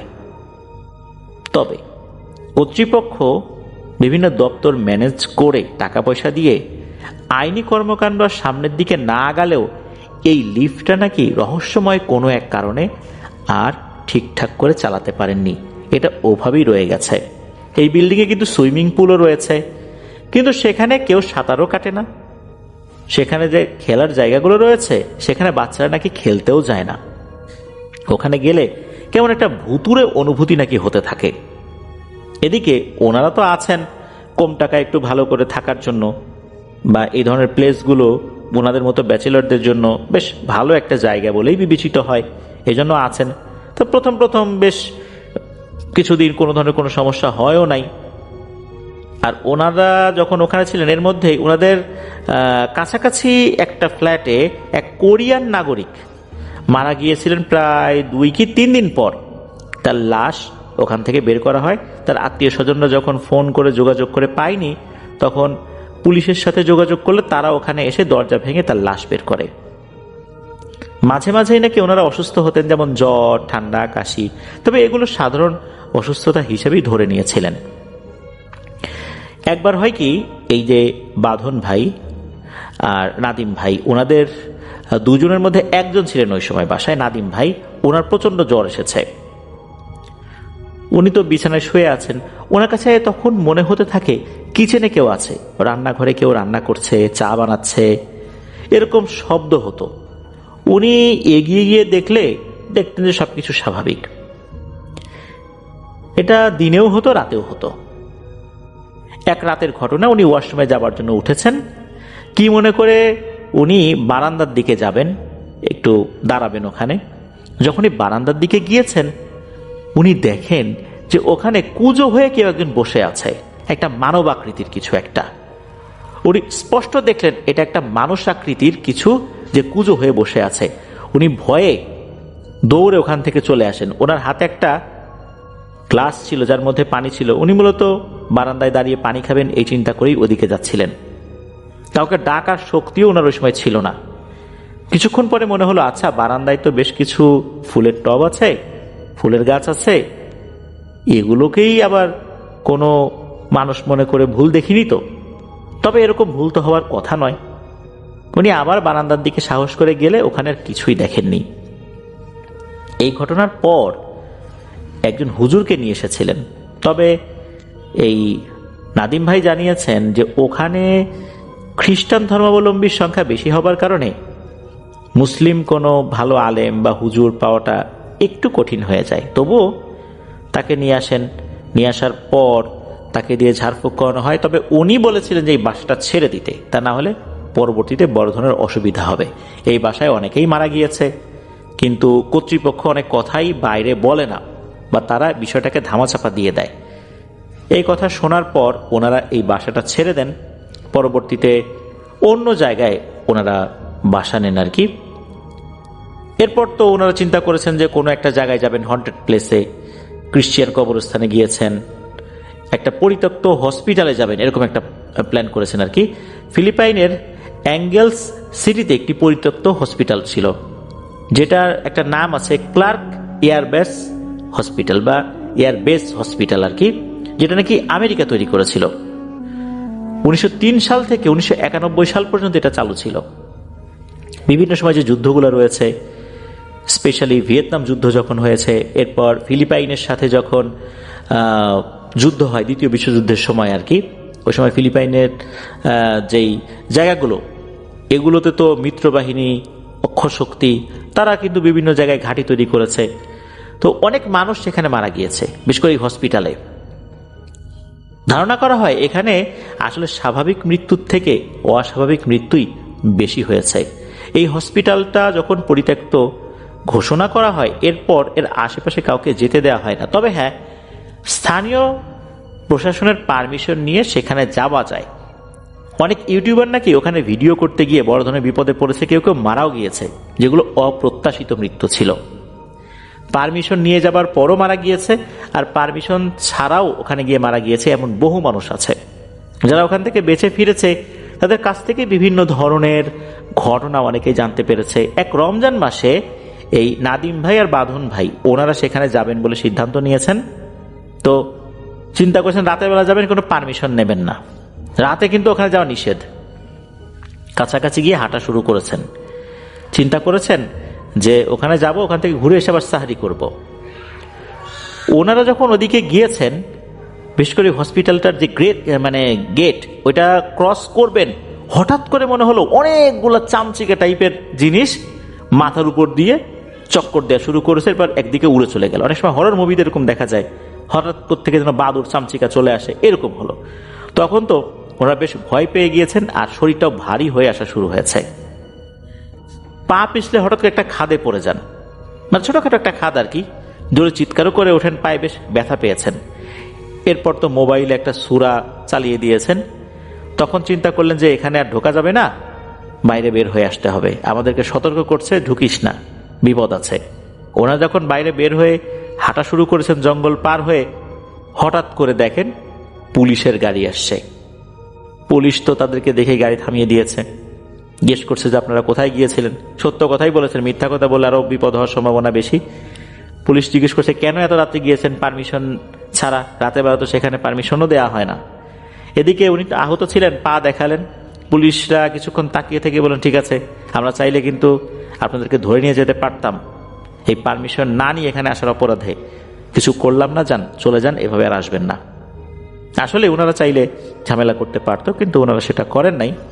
তো এরপর ওনারা ওখান থেকে চলে আসেন। এরপর ওনারা কি করেছেন, একটা অনলাইন পেজ থেকে ঘোস্ট মিটার, অনেকে কেটু মিটার আমরা বলি এটাকে, EMF meter, electromagnetic field meter, যেটা দিয়ে অনেকেই জিনের উপস্থিতি শনাক্ত করেন বলে দাবি করেন। তো যাই হোক, এটা নিয়ে আমরা এপিসোডের শেষ দিক অর্থাৎ এই ঘটনার শেষে কথা বলবো। তো এরকম একটা মেশিন ওনারা নিয়ে আসেন, আর ওনারা ঠিক করেন একটা সিটিতে যাবেন, সেটার নাম হচ্ছে বুলাকান সিটি। তো ওখানে যাওয়ার জন্য ওনারা বের হয়েছেন। ওনাদের সাথে আরো বেশ কিছু লোকজন ছিল, মোট 6 জনকে নিয়ে বের হয়েছেন। এর মধ্যে একজনের ওয়াইফও ছিল সাথে, তিনি আবার ফিলিপাইনেরই নাগরিক। ওনারা যেদিকে যাবেন ওই জায়গাটার নাম হচ্ছে রেড হাউস। ওখানে একটা বাড়ি আছে, সেটা পরিত্যক্ত। 1944 সালে জাপান আর ফিলিপাইনের মধ্যে যখন যুদ্ধ হয়, তখন জাপানি আর্মিরা নাকি এই বাড়িতে অনেককেই নিয়ে এসে খুব নিষ্ঠুরভাবে হত্যা করেছিল। পরবর্তীতে যুদ্ধ শেষে সরকার সিদ্ধান্ত নেয় এই বাড়িটিকে পরিত্যক্ত ঘোষণা করা হবে। হাজার হাজার মানুষকে সেখানে খুব নিষ্ঠুরভাবে হত্যা করা হয়েছে। ওখানেই নাকি রাত হলেই বিভিন্ন ধরনের শব্দ শুনতে পাওয়া যায়, দিনের বেলাতেও শুনতে পাওয়া যায়। এটা আশেপাশে কয়েক কিলোমিটারের মধ্যে কোনো ঘরবাড়ি নেই। রাত হলে নেমে আসে ভয়াবহ এক পরিবেশ। ওনারা গাড়ি নিয়ে বের হয়েছেন, বেশ বড়সড় একটা গাড়ি। হঠাৎ করেই গাড়ির যে টায়ার এটা কিন্তু নষ্ট হয়ে যায়, বিশেষ করে ওই জায়গার কাছাকাছি আসতেই। তখন গাড়িটা ওখানে রেখেই ওনারা হাঁটতে শুরু করেন। 15 মিনিট হাঁটার পর ওনাদের মধ্যে একজন বেশ অসুস্থতা বোধ করছিলেন। তবে এই যে হেঁটে আসছেন, চোখে কিন্তু খারাপ কিছু পড়েনি। আর ওনাদের যে মিটারটা ছিল ঘোস্ট মিটার, সেখানেও কিন্তু কোনো ধরনের সিগন্যাল ওনারা পাননি। ওনারা ওখানে মোটামুটি চলে আসেন। চলে আসার পর ওখানে খুব একটা যে কিছু দেখেছেন তা কিন্তু না।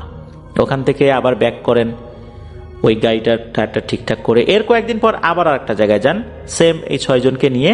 সেই জায়গাটার নাম হচ্ছে লা ইউনিয়ন সিটি। এই লা ইউনিয়ন সিটির পিন্ডাগান রুইন্স নামক একটা জায়গা রয়েছে এই জায়গাতে। তো ওখানে আসার যখন পরিকল্পনা করেছেন, কারো কারো সাথে যখন আলোচনা করেছেন, অনেকেই নাকি মানা করেছেন যে এখানে না যেতে, কিন্তু ওনারা তো যাবেনই, এরকম একটা পরিকল্পনা করে বের হয়েছেন। যাই হোক, ওনারা রাত 3টার দিকে এই পিন্ডাগান, অনেকে এটাকে পান্ডাগান রুইন্সও বলে, তো ওখানে চলে আসছেন। যখন ওখানে চলে আসছেন, ওনারা খেয়াল করলেন অনেকগুলো কুকুর খুব জোরে জোরে ঘেউ ঘেউ করে ডাকছে, কিন্তু একটা কুকুরকেও ওনারা দেখতে পাচ্ছেন না। চারদিকে নির্জন বাগান, আর রুইন্স মানে ধ্বংসপ্রাপ্ত স্থান আর কি, ভাঙা বিল্ডিং। ওখানে ছোট ছোট বেশ কিছু ভাঙা বিল্ডিং রয়েছে আর কি, এগুলোতে লতা পাতা বিভিন্ন ধরনের গাছও হয়ে গেছে। কুকুরগুলো ডাকছে, কিন্তু একটা কুকুরও সামনে আসছে না। মনে হচ্ছে 15-20টা কুকুর একসাথে ডাকাডাকি করছে। ওনারা ওখানে নেমে বেশ কিছুক্ষণ হাঁটাহাঁটি করেন। ওনারা যখন ঘোস্ট মিটারটা অন করেছেন, তখন কিছু কিছু সিগন্যাল ওনারা পাচ্ছিলেন। ওনারা বাংলা ভাষায় কথা বলছেন যে এখানে কেউ থাকলে এই সিগন্যাল যেই বাতিগুলো আছে এগুলো বেশি করে জ্বালিয়ে দিন, এরকম ভাবে ওনারা বলছে আর কি। মাঝে মাঝে দেখা গেল যে বেশ কয়েকটা বাতি জ্বলে উঠছে, অর্থাৎ বেশি করে সিগন্যাল পাওয়া যাচ্ছে, 4টা সিগন্যাল দিচ্ছে। তখন বুঝতে পারলেন যে এখানে আর থাকা যাবে না, চলে আসতে হবে। ওনারা ওখান থেকে চলে আসছিলেন, গাড়িতে ওঠার আগ পর্যন্ত কুকুরগুলো ডাকছিলই। যখনই ওনারা গাড়িতে উঠে পড়েছেন, গাড়ি স্টার্টও দেননি, তখনই সবগুলো কুকুরের ডাক এমনভাবে থেমে যায় যেন এখানে এতক্ষণ কিছুই হয়নি। যাই হোক, ওনারা ওখান থেকে যখন রওনা দিয়েছেন, মোবাইলে সূরা চালিয়ে দিয়েছেন, বেশ কিছু সূরা পরপর বেঁধেছে। আল্লাহর রহমতে কোনো সমস্যা হয় নাই। ওখান থেকে ম্যানিলায় ব্যাক করেছেন। ওনারা এখনও বিভিন্ন জায়গায় যাওয়ার চিন্তা করছেন, তবে লাস্ট 2 ইয়ার্স অর্থাৎ 2 বছর ওনারা কোনো ধরনের কোনো হন্টেড প্লেসে যাননি। উনি জানিয়েছেন যে বিশ্বের ভয়ঙ্কর যেই 10টি ব্ল্যাক ম্যাজিক সংক্রান্ত প্লেস রয়েছে, তার মধ্যে বেশ কয়েকটি কিন্তু এই ফিলিপাইনেই রয়েছে। চেষ্টা করবেন যে সেখানে গিয়ে কি অভিজ্ঞতা অর্জন করেছেন সেগুলো আমাদেরকে জানানোর জন্য। এটাই ছিল ঘটনা। ধন্যবাদ জানাচ্ছি নাদিম ভাইকে আপনার পাঠানো ঘটনার জন্য। সাবধানে থাকবেন, কেননা এই ধরনের ইনভেস্টিগেশনগুলো অত্যন্ত ঝুঁকিপূর্ণ। এগুলো আমি সবসময় না করার সাজেশন দিই। আর এই যে K2 মিটার বা EMF মিটার বা ঘোস্ট মিটার যেটাকে বলা হয় আর কি, এটা আমার নিজের কাছেও আছে। এটা আমি বিভিন্নভাবে পরীক্ষা নিরীক্ষা করেছি। আমার কাছে অধিকাংশ সময় মনে হচ্ছে এগুলো বিভিন্ন সায়েন্টিফিক কারণেই জ্বলে ওঠে। কেননা বিভিন্ন কারণেই এই সিগন্যালগুলো আসতে পারে। কাছে থাকা মোবাইলের কারণে আসতে পারে, এছাড়া আশেপাশে থাকা বিভিন্ন ধরনের সিগন্যাল আছে, যেগুলা ওয়্যারলেস সিগন্যাল হতে পারে, রেডিও সিগন্যাল হতে পারে, তারপর ইন্টারনেট সিগন্যাল হতে পারে, বা ওয়াইফাই সংক্রান্ত কোনো যদি বিষয় থাকে সেটা হতে পারে। আশেপাশে পাওয়ারফুল ইলেকট্রিক লাইন থাকলে সবগুলো বাতিও জ্বলে উঠতে পারে। অনেকে মনে করে যে এখানে মনে হয় ভূত আছে, তাই সবগুলো বাতি জ্বালিয়ে দিয়েছে। এরকম অনেকগুলো বিষয় কিন্তু কাজ করে। এছাড়া আমরা কথা বললে কথার যেই একটা কম্পাঙ্ক সৃষ্টি হয়, এই কম্পাঙ্কের কারণেও এই বাতি জ্বলতে পারে বলে কেউ কেউ মতামত দিয়েছেন। তাহলে আমরা যে বলি কেউ থাকলে সিগন্যাল দেন, তাহলে এই যে কম্পাঙ্ক সৃষ্টির কারণে তো আমাদের আশেপাশে থাকা যে ইলেকট্রোম্যাগনেটিক ফিল্ড রয়েছে সেই জায়গাতেও কিন্তু একটা প্রেসার ক্রিয়েট হয়, তাতে কিন্তু বাতি জ্বলে উঠতে পারে। এই জন্য আসলে নিশ্চিতভাবে বলা যায় না আসলেই কোনো সুপার ন্যাচারাল এন্টিটি তাদের অস্তিত্ব জানান দিচ্ছে কিনা। আমি দেখেছি 90% ক্ষেত্রে এগুলো আসলে সায়েন্টিফিক কারণেই জ্বলে ওঠে। 10% ক্ষেত্রে বিষয়টা ভিন্ন হতে পারে। একদম যে পুরোটাই ফেক এটাও বলা যাবে না। সুতরাং 10% ক্ষেত্রে এই বিষয়টা হতে পারে বলে আমি মোটামুটি একটা প্রমাণ পেয়েছি। যেহেতু এই জিনিসটা আমার কাছেও আছে, আমিও আমার একজন খুব কাছের বন্ধু যে আমেরিকাতে আছে তাকে দিয়ে আমি এই জিনিসটা নিয়ে এসেছিলাম। অনেকেই এটা নিয়ে অনেক ধরনের ভিডিও করেন জাস্ট ভিউ পাওয়ার উদ্দেশ্যে, কিন্তু অ্যাকচুয়ালি আসলে এটার যে ব্যবহার এবং এটার যে কারসাজি রয়েছে এটা কিন্তু আমরা অনেকেই বুঝতে পারি না, যার কারণে এমনটা হয়ে থাকে। আর এই ধরনের প্লেসগুলোতে ভিজিট না করার পরামর্শই আমি দিব, যাতে করে বিপদ এড়িয়ে চলা যায়। কেননা সব বিষয়ে আগ্রহ থাকা ভালো না। মানুষ কোনোভাবে যদি এই ধরনের এন্টিটিগুলোর সাথে বা এই ধরনের ফ্রিকোয়েন্সির সাথে একবার কানেক্টেড হয়ে যায়, তাহলে কিন্তু জীবন নরকে পরিণত হয়। আল্লাহ আমাদেরকে হেফাজত করুন। প্রিয় লিসেনার্স, আজকের এপিসোডে যারা ঘটনা পাঠিয়েছেন সবাইকে অন্তরের অন্তঃস্থল থেকে ধন্যবাদ, জাযাকাল্লাহু খাইরান। যারা ধৈর্য ধরে পুরো এপিসোডটি শুনলেন তাদেরকেও ধন্যবাদ জানাচ্ছি, জাযাকাল্লাহু খাইরান। প্রিয় লিসেনার্স, আজকের এপিসোড থেকে বিদায় নিচ্ছি। সবাই ভালো থাকবেন, সুস্থ থাকবেন, আমার জন্য দোয়া করবেন, আমার পরিবারের জন্য দোয়া করবেন। আপনাদের জন্য দোয়া রইল, আপনাদের পরিবারের প্রত্যেকের জন্য দোয়া রইল। মহান আল্লাহ সুবহানাহু ওয়া তাআলা আমাদেরকে ভালো রাখুন। প্রিয় নেসেলার ভাই ও বোনেরা, আপনারা সবাই ভালো আছেন? আপনাদের দোয়াতে আমিও ভালো আছি। আমি প্রতিদিন বাছাইকৃত কিছু ভয়ানক ভূতের গল্প আমি রাত 10টা বাজে এই চ্যানেলে পাবলিশ করে থাকি। আপনাদের যদি ভালো ভিডিও দেখতে মন চায়, ভালো ভয়ানক ভূতের ঘটনা শুনতে যদি ইচ্ছুক থাকেন, তাহলে আমার এই চ্যানেলটাতে আপনারা সব সময় বাছাইকৃত পর্বের ভয়ানক গল্পের ঘটনা শুনতে পারবেন। আমি প্রতিনিয়ত বিভিন্ন জায়গা থেকে বাছাইকৃত ভিডিও আমি সংগ্রহ করে আমি আমার চ্যানেলে রাত 10টা বাজে পাবলিশ করে থাকি। আপনাদের যদি আমার এই ভিডিও ভালো লেগে থাকে তাহলে আপনারা আমার পাশে থাকবেন আর আমার চ্যানেলটাকে দয়া করে সাবস্ক্রাইব করে দেবেন, পারলে শেয়ারও করে দেবেন। আসসালামু আলাইকুম। হিন্দু ভাইদেরকে আদাব। আপনারা সবাই ভালো থাকবেন, আপনাদের জন্য আমি দোয়া করি। আমি আমার গল্পটি এখানেই শেষ করলাম।